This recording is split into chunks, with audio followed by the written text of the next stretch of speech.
So, everybody, if you would like to put your cameras and microphones on, colleagues. So welcome everybody to this very first ever session of ours. This is the Capital City College Group and Westminster Kingsway. In this specific session, we're doing careers in the creative and arts industries. So I've got a lot of my colleagues here from the industry who will be joining us this evening to talk about various things. We've got some students. Welcome, everybody. Do please put your cameras on if you haven't already put your cameras on, if you're part of the panel tonight. And I will get you to very briefly introduce yourself. So our aim tonight is to give you a good talk through the creative industries, some of the jobs, how it works, how you get into it, how you get paid, what you get paid, all those sorts of things, what you can do when you enter in some of these careers. I was just saying to my colleagues earlier that I'm an engineer myself. I really don't have much idea about the creative industry, so I'm really keen to learn about that. So if you're on the call tonight and you've got a question, you'll find the Q&A open. So you can pop a question up into the Q&A and I'll keep an eye on that as we go. And I'll attempt to answer or get the panel to answer those questions as we go through. So I would like to just run us through the introductions. So if I introduce my colleagues that are on the call, and if you could, colleagues, if you could just run us through who you are, what you're doing, your link to the industry or what you do in the industry, that'd be really great to hear. So I'm going to start off with one of our students from the call. Dan, over to you. Hi, my name is Dan. I'm currently a student studying fashion design at Westminster Kingsway College. I'm doing level 3 creative practice fashion design. I have applied here because I absolutely enjoy fashion design. Very good. Thank you, Dan. And Mark, over to you. How you doing? I'm Mark Kaffour. I'm a curriculum manager for media and the arts. I also work in industry within music and media, VFX, film, those areas. Very good. Thank you very much. And we love the artwork in the background, by the way. Tell us about that. Well, yeah, this is actually, my house is like an art gallery, actually. So my partner's an artist and I also paint. So if you walk through our house, it actually looks like an art gallery. And this is the office. We are definitely on the right call tonight. Francesca, do you want to introduce yourself for us? Hi everyone, I'm Francesca. I'm a careers advisor at Cornell. Recently joined the college, but have been doing this for a good few years now. Great stuff. And Nikki? Hi, I'm Nikki Mansell.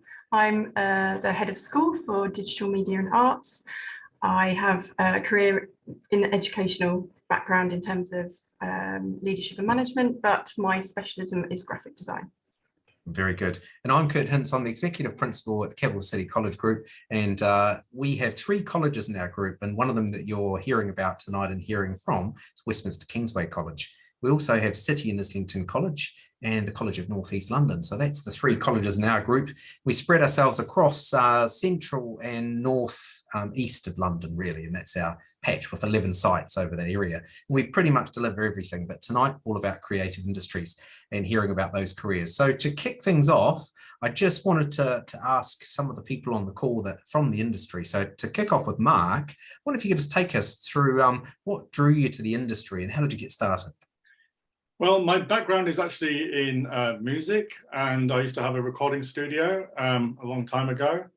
And then just through that, meeting people, networking, I got into doing music videos and then visual effects. And then obviously joined in the teaching as well. So, having those links between industry and especially this level of education is really important. Especially, to try and bring those modern techniques and contemporary techniques in for the students to actually start preparing for industry, whether it be the apprenticeship route or the university route after they've done the courses with us. So what's it like to work in the industry? It can be very, obviously, a lot of work. It takes a lot of work and dedication, especially in the freelance world where you have to remain motivated because, you are working for yourself. So, you have to manage your time well. So these are all skills that we try and prepare students for within the college as well. Obviously, also money management, as Den will tell you, I've been doing with her recently. Yeah. So whether it be how to pay your taxes and things like that.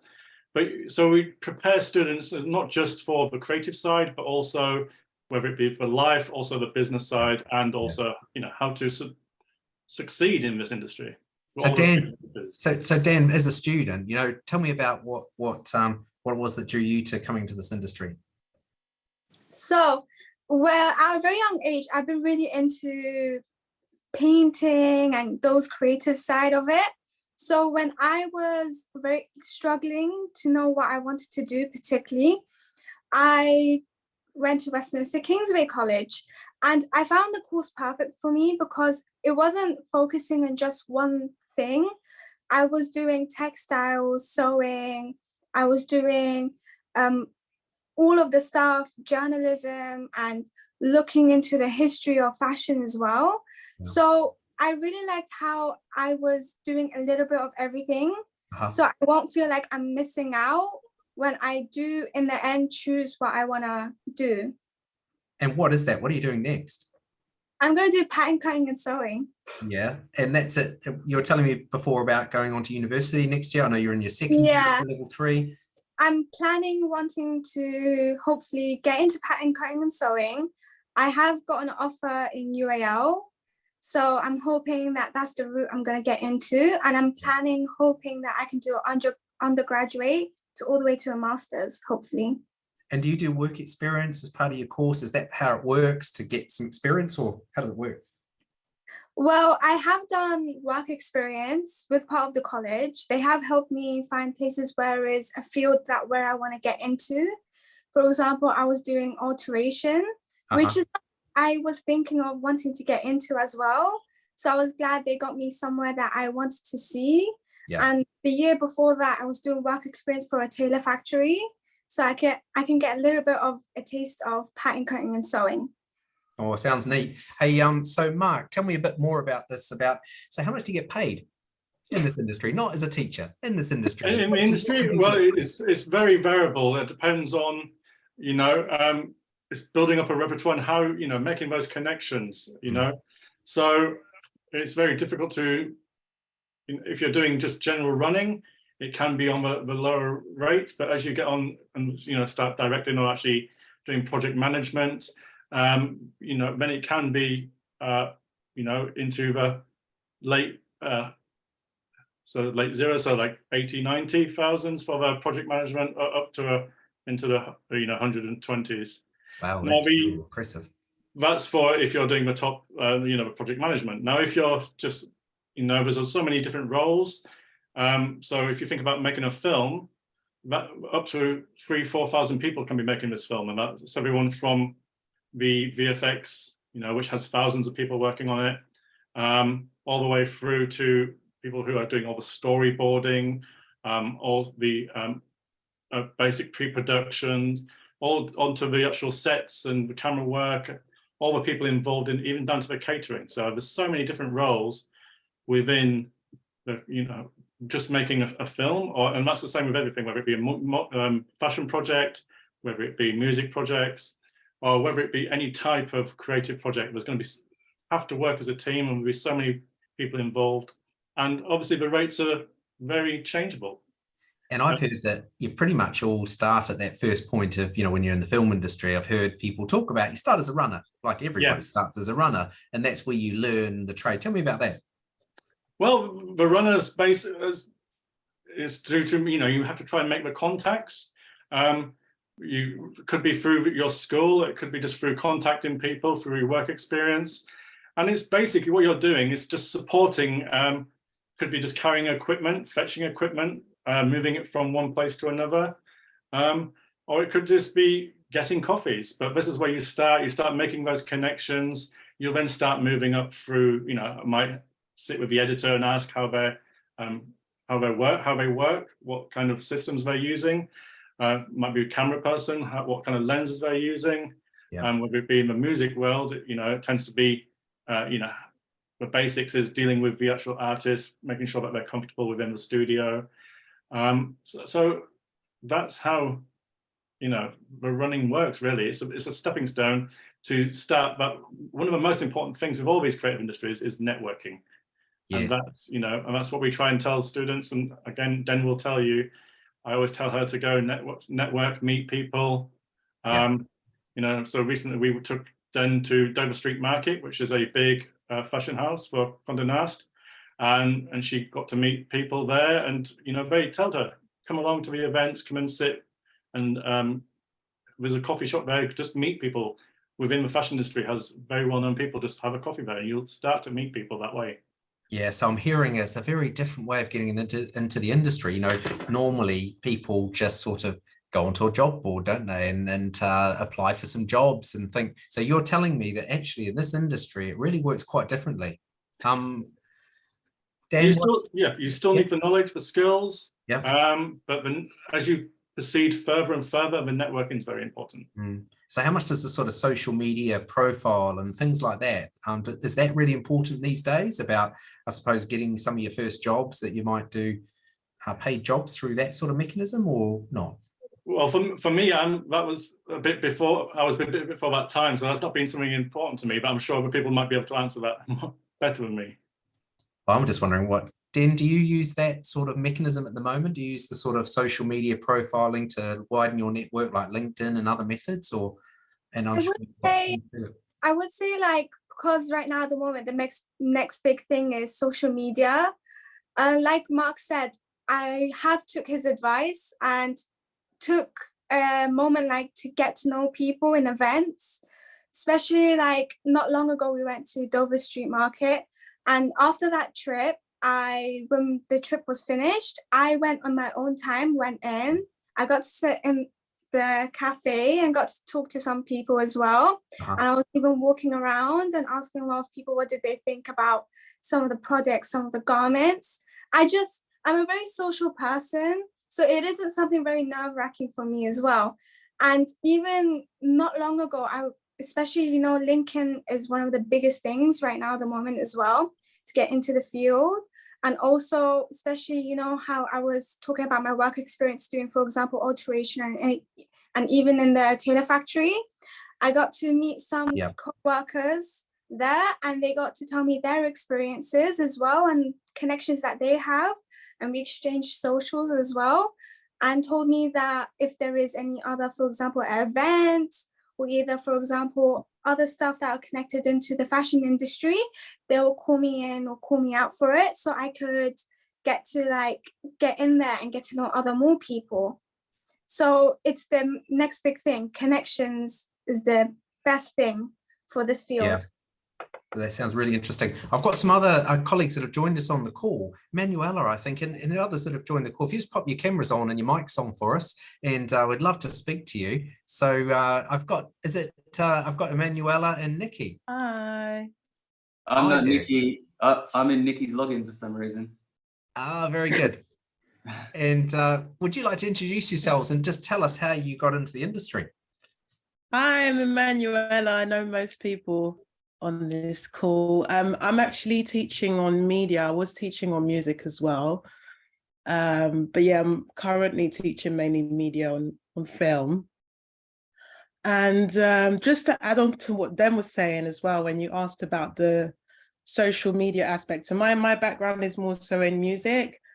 With media, I tend to focus more on like the sound design stuff, but I've been teaching on the course for a few years now, so you kind of get an overall picture of the industries. And for a lot of young people coming up there, their social media presence is going to be a way for them to sort of present themselves, especially where any kind of visual medium is concerned, because it is very visual. So it is kind of like a way of saying, this is who I am. Even if they do have like specific knowledge on paper, if it doesn't translate visually, it can affect them. So it is kind of important, not necessarily for them to have a huge following, but just for them to understand how to present things. Okay, so that profile is important, looking after that. Oliver, it is Oliver, is that right? Yeah, that's right. Oh, great. So leave your mics and cameras on, feel free. So Oliver, tell us about how you got into this industry. Music industry? Yeah, absolutely. Yeah, okay. So 43 now, I got into the music industry when I was about 17. That came from teaching myself how to produce music and DJ. So building up a big collection of records with money I was supposed to spend on my lunch money and dinners and things like that. Then when I turned 18, we decided we were handing mixtapes out and demos, decided let's just do it ourselves, very typical Australian way, and just found a pub, asked them to do it. We put on a night for a year. That led to promoting in nightclubs and performing in nightclubs, and led to meeting other people similar production. And then I got a degree. And yeah, I've just continued ever since. So I still produce music, I own a record label and work on other people's record labels, do remixes for other artists. For me, the biggest thing was networking. So like I heard everyone else speaking so far, back then it was face-to-face. It was the only way you could really do it. We had home phones, you know. So networking was everything, because I was out in the industry every weekend, socializing and getting to know people. You don't really realize it at the time, but you're building a portfolio of contacts in the industry, and you do end up relying on them. So networking's so big, but obviously now with technology and social media the way it is, it's, I don't want to say easier, because I feel like you're a smaller fish in a bigger pond with social media. So sometimes it's harder to connect with people. Whereas if you're physically there in your little scene, whatever kind of genre of music or art that you're into, it's easier because people remember your face and you have conversations and you get invited to parties and dinners and things like that. So in a way, I think it might even be a bit more challenging. So the access is there. It's really easy to jump on your social media and ask to speak to people, but whether they reply to you or your posts are received, or it might be a little bit harder. But obviously with what Mark, I caught the tail end of what Mark was saying, and also Den, yeah, all of the different apps that are available now, I think you can replicate how we did it back in the 90s with the face-to-face. But I think combining the face-to-face is so important for young people to go where they want to be. That's really great stuff. Hey, look, I tell you what, Archie, you've joined the call too. Welcome, Archie. And we were just going through talking about introducing ourselves, how we got into the industry. So Archie, would you mind taking us through? Thanks for joining us. Yeah, sure. Hi, thanks for having me, and sorry for being a bit late.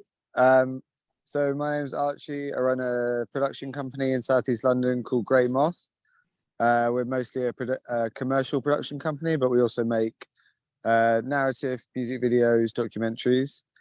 And I actually studied art instead of film, and then went from studying art, realized that I didn't really want to get into the art world, to then basically had like a little camera and started recording parties that my friends were throwing.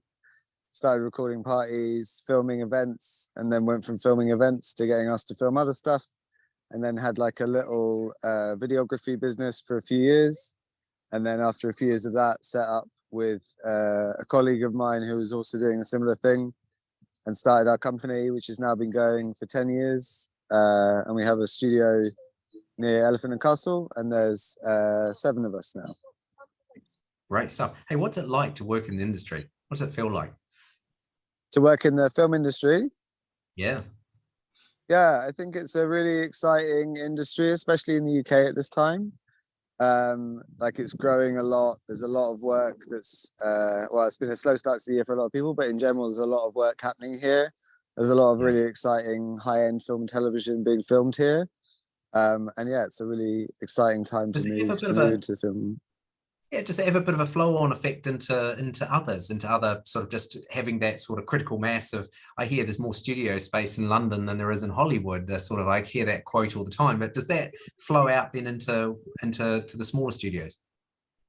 Yeah, I mean, there's a lot of big budget stuff happening here, but there's also a lot of short form and commercial work being shot in London as well.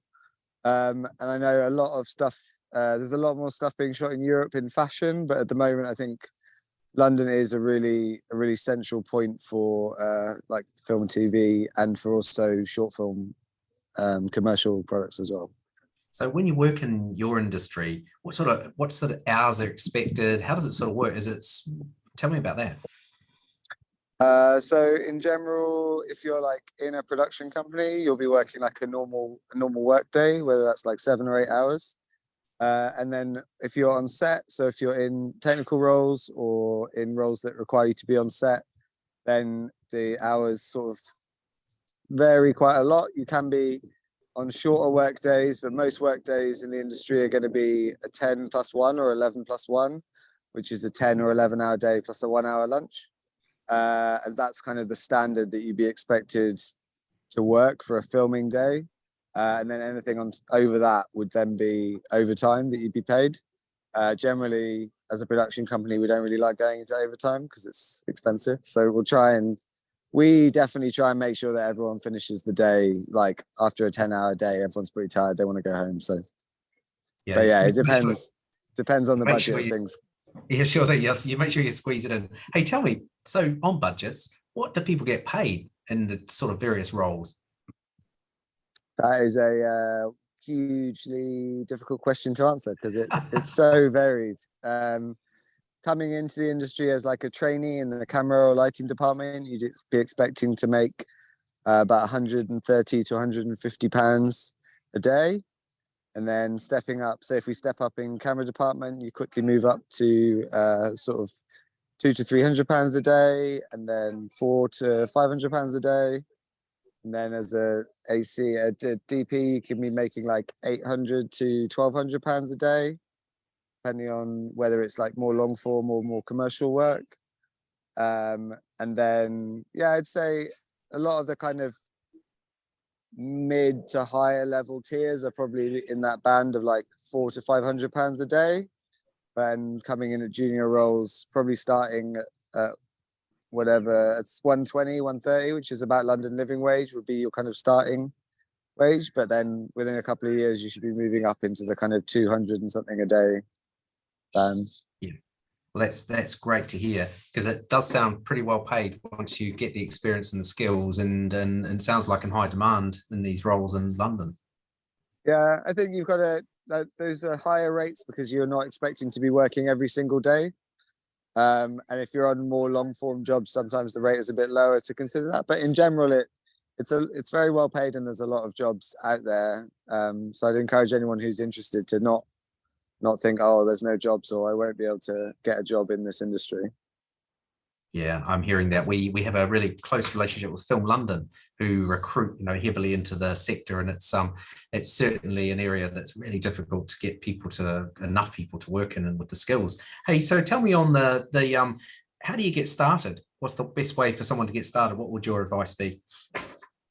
So there are loads of different ways to get started in the industry. It really depends like what the role you're interested in is.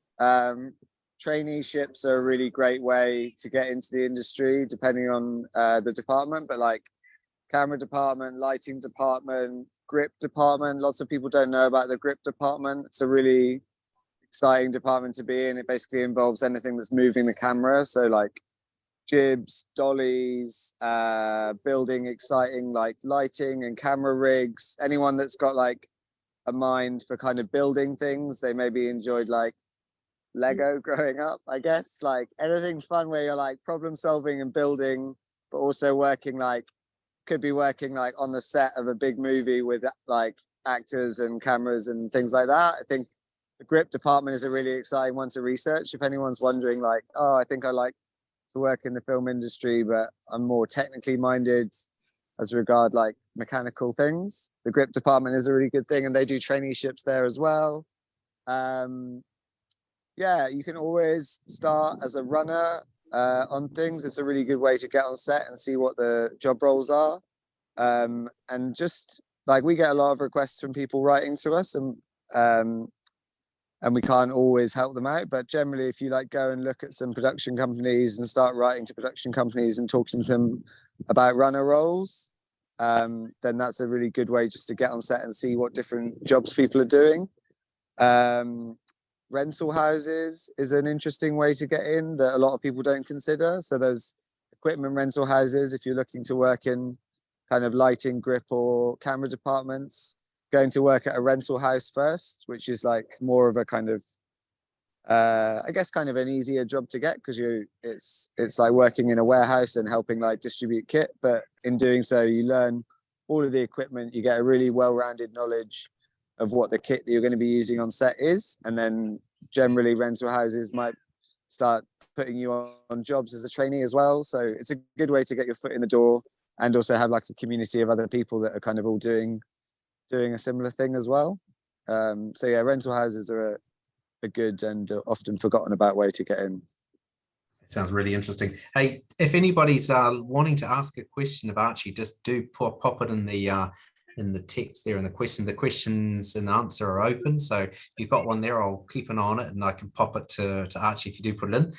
Anyone else on the call like to ask Archie anything? I've hogged the microphone here a bit. No questions coming out there. Hey, look, what about from a point of view of the skills that you might need? You know, do you are people going into those jobs that when they want to start out, are they looking for that base qualification to have gone to a college perhaps? Is that helpful? Is it just start fresh straight from school? What's your advice on getting a bit of skills before you come in, or straight from school? What's your thinking on that? You can kind of come in at whatever level you want, really. I wouldn't say there was like any, I guess if you want to go and do a film degree, you can do a film degree. It's going to get you a knowledge of generally like an overall knowledge of how film works and all of those things. You can come in completely green into some of those roles though, like you don't need technical qualification for those roles. If you've done some sort of media or other thing that give you an idea of a little bit of what's involved, then it's probably a good shout if you've got the option at sixth form to do some media and kind of get a hang of those things. Otherwise, yeah, I'd say look out for courses on screen skills and stuff as a way to kind of get that first step in, or some of those jobs we've spoken about. But in general, if we're hiring really, really young and inexperienced people, we're just looking for people that are like really driven, organized. Like it's such an important thing to be organized on set and in pre-production. So having good organizational and sort of time skills are really important like aspect of when we're employing. I think, yeah, those are the kind of the main skills I'd look for if someone was coming in without any technical knowledge, just having good time management and good organizational skills. And just being really, you can see when people are keen to work and keen to learn. And I think that really shows on set. I've worked with trainees that just didn't seem very interested in the job. And we've worked with them a few times, then maybe haven't worked with them again. And then other trainees that were just, they want to learn, they want to do well, they're like attentive and they're ready to, you're also like looking for the next thing to do rather than always having to be told. I think that kind of proactivity and keenness to learn really shows when you're on set. And if you can show that you're keen to learn and you're proactive, then you'll keep getting invited back to sets. No, that's really, really interesting. And so from a point of view of, would you advise that someone try and get a part-time job alongside their course, or a bit of work experience while they're doing it, to make sure that they sort of do both at the same time rather than finish up a course and then sort of start to look for work? Because as you said, getting those or showing those skills, the interest, you're all going to start at the bottom. So really important, isn't it? Just I'm guessing, to get a bit of both. Yeah, the sooner you can get into working, I think the better, because you're going to start making those contacts of people that might ask you to be on jobs in the future, or if it's doing a couple of days at a rental house or whatever you can to kind of start making those connections in industry. And also just going to as much stuff as you can to kind of make those connections, even if you're not working or you haven't got the time to work. Look up other events, look up things that you can go to network and meet people.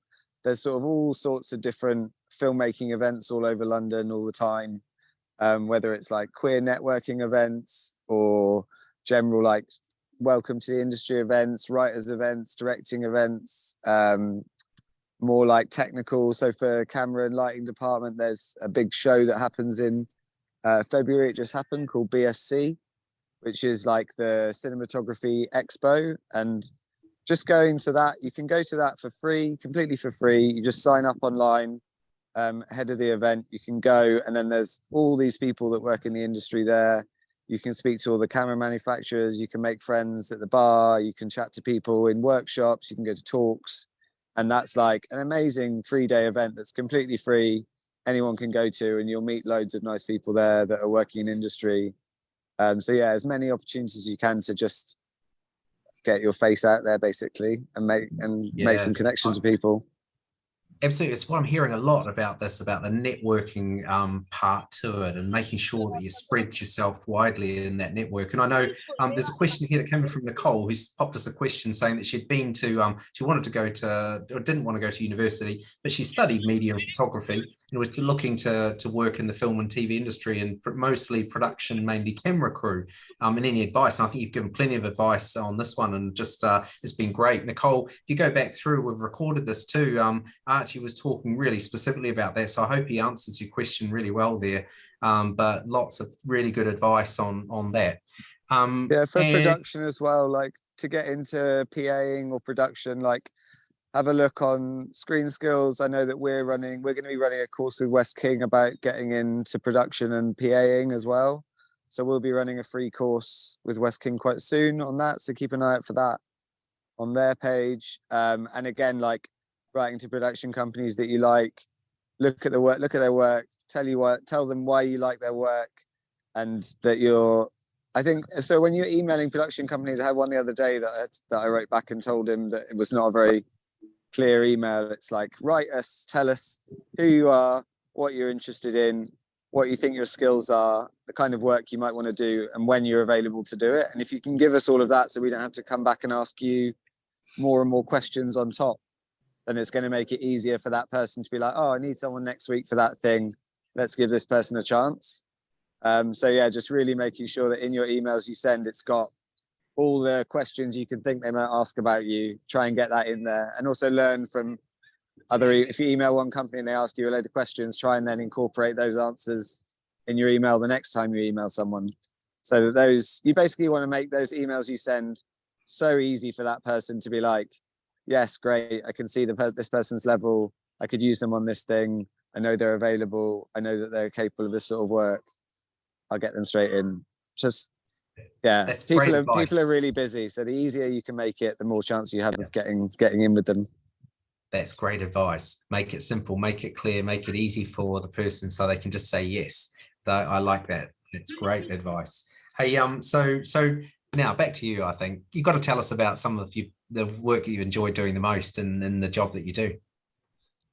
So at the moment we make a lot of short films. We've got 24 short films that we're currently in pre-prod production or post-prod with at the moment. So for the last year and a half, we've had 4 on the festival circuit and been able to go and see those at festivals all over the UK and Europe has been amazing. Just to sit in cinemas and watch with an audience of people that don't know you, don't care about you or your film, sit there and enjoy, laugh, cry, get excited about your films on the huge screen has been, yeah, a really exciting experience, and a reminder of why we all want to make films. Yeah, absolutely. Hey, and what are you sort of aiming for in the business in the next sort of 10 years? Do you mind if I ask you, is that too personal, or is that okay? No, not at all. I think like we're at the point where as a company we're trying to figure out what that's going to look like and how we're going to proceed. And I think I think feature film development is definitely something that's on the cards for us, and something that we're working towards actively at the moment, is working with, so we've got sort of 24 directors that we've worked with over the last 3 years in short film. So it's looking at them and their career development, supporting them and developing their feature ideas, and trying to hopefully get some of those made. That's magic. And so to be able to do that, what I'm hearing is people just continuously advancing right through their careers. And so how do you keep up with the technology? How do you keep up with the skills development as you go? Sorry, can you rephrase that? Sorry. I'm trying to think about how to answer.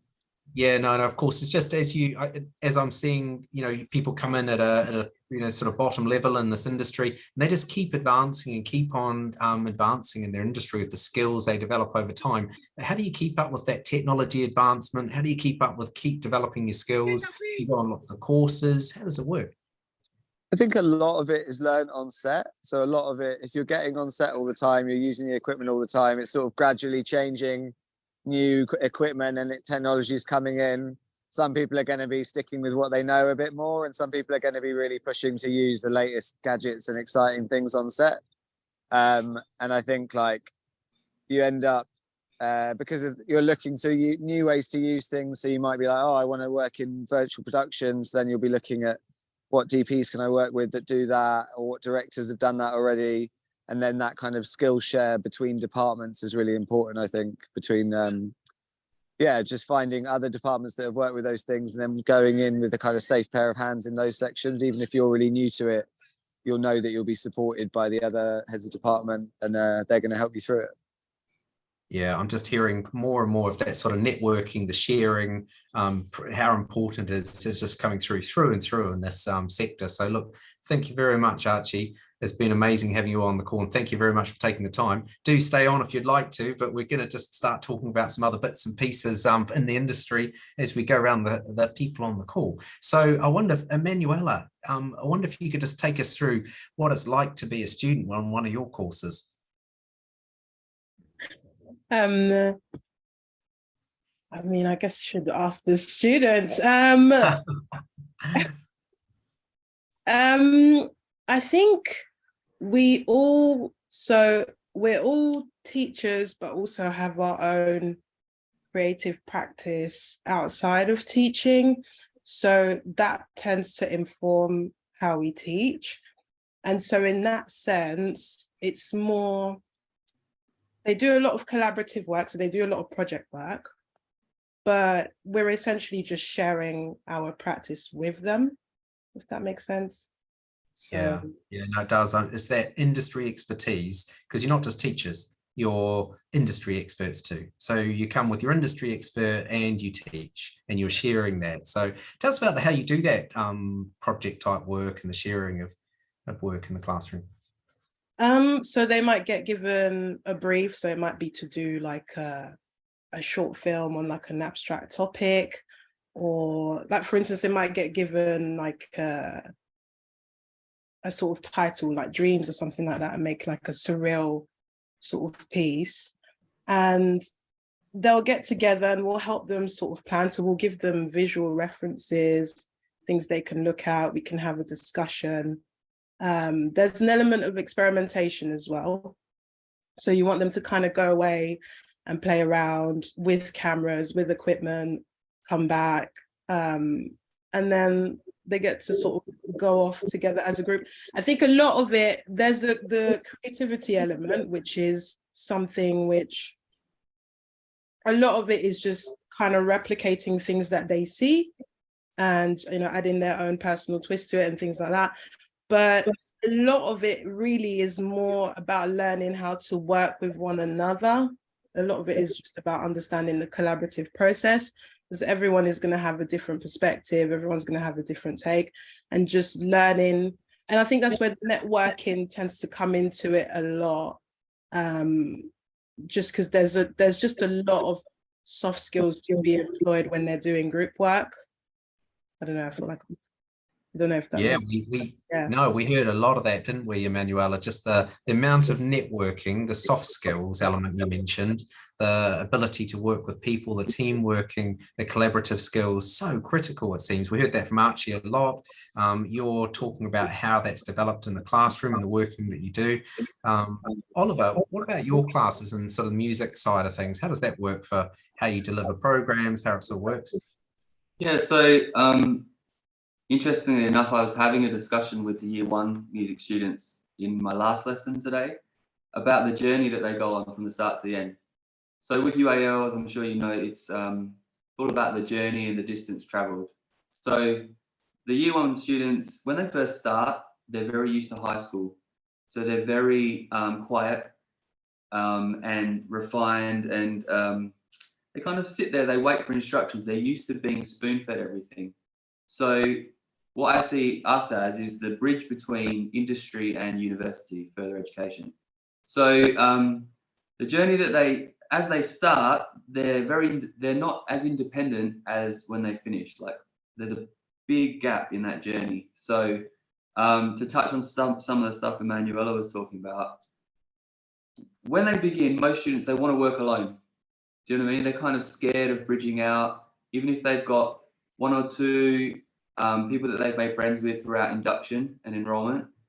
They tend to be scared of the group work. So obviously that's what we push. All of the creative areas, as we're kind of discovering through the journey of this phone call, the most important thing is being able to network, being able to collaboratively work with people, and learning that everyone has different opinions and it's okay to be wrong, it's okay to make suggestions, and you don't storm out of the room. So in saying that, the way that we deliver it's all project-based, as all of UAL tends to be. We start them off with basic technical skills, so like learning how to use an Apple Mac, because a lot of them may have only used a PC. So Mac training, then we go into the software, the Logic training, so they'll create an EP, 3 or 4 track EP. Then from that, they'll go into a different software called Ableton. They'll use what they made from an EP, but then they'll turn that into a live performance, where this is where the collaboration starts. So you might have someone that's created a composition and they've asked someone to play piano and someone to play guitar or to sing over it. Yeah, and then we move into a studio project where they learn how to record and mix. And then, as everyone knows that's taught UAL, final major project, and they choose to create a project of their own from the skills that they've learned that year. But I think for us in music, as it is with all of the other creative subjects, it's really getting the students to learn how to deal with people and learn how to take a risk and not stay in your bubble. So the encouragement is always to work with different students, so change the groups up. And then by the time they get to year 2, I was speaking to the year 1s today about this, they walk in with a different energy in year 2 on the first day. It's so much more confident. There's been a big change over the summer. They want to work with other people. They want to do group work. They're always wanting to collaborate. And then by the time they finish year 2, they're ready for the industry. They're ready. They've already started networking. They've already started taking this advice on. Like Emanuela said, we do, the teachers on the course, we all have our own separate careers to teaching. So we share our practice with them. We share our new releases with them, how we did it, even put them in contact with labels if we think that they're ready, we might submit their work. Yeah, by the time they leave, if you look at the journey and you really think about the start of the journey and the end of the journey with us, there's been a lot of growth along that journey. And through the 2 years, they really have become ready to either go into the industry or go into the industry and further education. By the time our students go to uni, if that's what they've chosen, they've already started their careers, which is great to see. And in this modern age, with all of the technology advances, they can do that from their bedroom now with very little budget. So yeah, thinking about the journey is something I really reflect on a lot lately. And yeah, it's great to see. If you look at it on more of a macro level, there's a really interesting journey. Sometimes it can feel like we're not seeing the progress. If you're thinking about it every day, you think, but if you look back on the whole 2 years, there's a massive journey that they go on. And I think they all come into their own and they all do really well. So, I mean, what I really hear is the sort of, again, just what Archie was talking about earlier, is just really developing all of those skills of networking, collaboration, confidence you talked about. But you sound like proper coaches, not just teachers. But it does sound like a coaching. It is coaching all the way, isn't it? It really does. Mentoring, coaching, supporting. Dan, how does it feel like to be a student on your course like that? How does that work? Well, I've been always very worried in the beginning because I can see in one of the questions, it says, do you think it's possible to turn a creative hobby like fashion into a full career? I used to have these worries when I first was about to apply. I was thinking, am I going to really find a full career with this? Which then later on, when you speak to the tutors and you get that full reassurance to understand, I think it is a great way to actually get into the field. And it isn't going to be something that you can struggle. Like we said, there will be connections. And with classes, I mostly enjoy my classes, especially because I get to do a little bit of everything. For example, photoshopping, fashion design research, journalism, and then doing a bit of textiles, a bit of sewing, and then doing a little bit of all of that within the class. it gives that full reassurance of wanting to know what I want to do. Some people might really like to do all of them, which then they can get into further more studies into doing fashion design with a fashion design development. Or either you can find, for example, if you really like textiles in the class, we can then later on in our last final major project, right now in the moment, I'm in my final major project, you can get to choose the field that you wanted to get into particularly. For example, I was saying earlier how I want to get into pattern cutting and sewing. I am focusing to make my final outcome to be a garment. I'm going to make a dress or either a shirt or either something tailored or something like that. For example, with my other classmates, some of them want to get into textiles. So some of them are going to make a textiles print or screen printing on a fabric or do a lot of photoshopping within that field. So this is something that I really enjoy a lot. The course that I'm doing right now is fashion design. So yeah. That's fashion design. So at Westminster Kingsway, it's the fashion design level 3, isn't it? Is that the course you're doing? Fashion design level 3 creative practice. Yeah, great stuff. And it gives you the opportunity, you said, to do many things in that fashion industry. I wouldn't say many things. I would say more of you get to do all of the stuff. So you get to do photoshopping, play around with the Mac, like you said in the class, you teach the students Mac. We got to do in our first, we get to learn how to use photoshopping and get to learn how to play around with it and get our hands within it and see how to use it. And then when we're pro at it, we get to like get into it much more. Same with sewing, we get to learn, first of all, little stuff. For example, how to learn how to make a zipper, how to make pockets, how to make little clean cut stuff, for example, with the shoulder and stuff like that. And then there are other sides, like we'll get to do textiles, a lot of creative in there, and then a lot of technical in there. So a lot of people want to focus more on the creative side. A lot of people want to focus more on the technical side. So we get to do a little bit of everything in our first year. And then in our second year, we get to choose which one we want to do the most.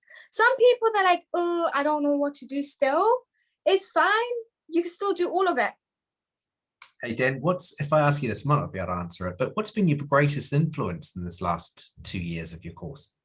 My greatest influence right now at the moment is, I would say, because I'm second generation, being Tunisian, I want to represent my culture, represent my people, and always wanted to, like, for example, my last year final major project was all about my culture, which is one of my favorite projects ever, which I enjoyed a lot. Especially, I find that in such an influence, especially because when I see a lot of fashion designers that I quite enjoy, because I like to follow a lot of North African and Arab fashion designers, especially they like to go big and beyond with bling and big 3D dresses and skirts. Especially, I can name some designers that I quite enjoy, like Ali Khoury. He designed amazing dresses for example, Georgina, Ronaldo's girlfriend. And he made so much other stuff, which I quite enjoy. And also Azedine Alea, he died, rest in peace, but he made amazing garments, for example, for Barack Obama's wife. Like, I enjoy those stuff. And then seeing people who like represent their background, especially when it's very hard to like come and then try to get working hard, and especially like seeing my parents come and then like working so hard for me, it makes me feel empowered. Like, I want to be there, represent my people, and then be the next big fashion designer. Oh, look at that. Look at you. So that sounds like next steps after uni and where you go with this. That's going to be your inspiration by the sounds. Is that right? Yes. Oh, great stuff. Look, I look forward to watching as you progress as a designer and and pattern maker, and as you progress in your career, it's going to be fantastic to watch. Hey, Oliver and Emanuela, so how do you foster that in as you go through with your students? How do you bring that creative spirit we just saw out of Den? How do you bring that out of them and over that 2 years? You talk about the confidence building. How is it to do that as a coach and mentor? I mean, for me personally, I especially having been a student, so I was actually a student at West King. I was on the music course, so the course that Ollie teaches on, Ollie runs now. And I definitely, a bit like Den, which I really love, like I definitely found myself, I found my tribe, I found my people. And so what I want is to try and sort of bring that back in the sense of letting the classroom environment be very open, you know, obviously within boundaries and things like that. We're still in a classroom and I still have a duty to look after students and things like that, but just making sure that they feel comfortable enough to be themselves, that their work and what they're doing, it's an expression of themselves, but it's also just an opportunity for them to try things out and just to be a little bit curious and play around a little bit and get to speak to someone who's not so far removed from who they are. So there is a certain level of familiarity, in the sense of like age, but also the demographic of the college and the students that attend, given that I was also a student, but also just being that I'm a teacher, I'm a practitioner, I am older than them. So it's like there is still that detachment where, you know, you can kind of shape things. So basically just having a good time with them and just playing around. I mean, this is what I love to do. So it's quite easy in that sense. And I can see that, you know, the real differences between, and it's that change, isn't it, from school to college. Dan, how did you find that, you know, that transition from school to college? How was it different when you came into the sort of college environment and the creative environment, which is leading you into the industry? Well, in the beginning, I used to always get told that it was going to be a very hard transition. But me personally, I wouldn't say it was something really hard, especially if you're doing something that you enjoy and you really love. If you're doing that big transition into, for example, GCSEs to college, I wouldn't say it's a really bad transition. I would say if you're doing something that you love, it wouldn't be that hard. I quite enjoyed the transition. I find this better than doing my GCSEs. So I think it's not that hard. Any advice you would give to sort of people coming to the end of their year 11 or a little bit old perhaps, but thinking about going into the college environment or staying in the sixth form? Any advice? I would say take it easy. Do not worry much about it, and don't think about how, oh, it was really hard in my GCSE timing and my secondary school. Think about how college is a new step for you. It's a new fresh start for you. And it isn't something that you're going to think it's really that hard. You're going to adapt to it really quickly and you're going to enjoy it a lot. And you're going to be doing something that you enjoy and you love. So it isn't going to be something that's really hard. Just always think about how this is the next big step for you. No, that's great advice from an expert. Absolutely expert. Look, thank you very much, everybody, for coming on to the call this evening, and thank you very much for my panel of guests that have done a great job at just talking you through the creative industry as the next step. We've heard from our employer, Archie. Amazing to hear all of that insight into how you into the industry, especially the film industry, and all the micro steps you can take. I've heard tonight how important the networking is in the creative industry, absolutely critical. Those soft skills, the ability to work with others, team working.